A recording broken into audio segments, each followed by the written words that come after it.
बीडच्या माजलगाव बस स्थानकातून धक्कादायक व्हिडिओ आता समोर आलाय। महामंडळाच्या एसटी बसचे रेस स्पाइंडल खराब झाल्याने दोरीचा घ्यावा लागलाय आधार।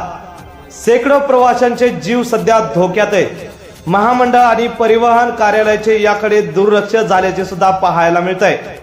बीडच्या माजलगाव बस स्थानकातून एक धक्कादायक व्हिडिओ आता समोर आलाय। माजलगाव सोलापूर या एसटी बसचे रेस स्पाइंडल खराब झाल्याने ड्रायव्हरला अक्षरशः दोरीने बोनटवर बांधावे लागत आहे। अशा प्रकारच्या अडचणी सर्वच गाड्यांना असतात असं चालकानं फोनवरून बोलताना सांगितलंय। स्पाइंडलला दोरीचा आधार न दिल्यास किंवा दोरी तुटल्यास गाडीचा जास्त रेस होऊन अपघात होण्याची शक्यता आहे। अशा प्रकारच्या भंगारात घालण्याची वेळ आलेल्या बसेस मधून शेकडो प्रवासी दररोज प्रवास करतात आणि या प्रवासांचे महामंडळाच्या आणि परिवहन कार्यालयाच्या दुर्लक्षामुळे जीव धोक्यात आहेत। Mauli news media, bureau report, Majalgaon.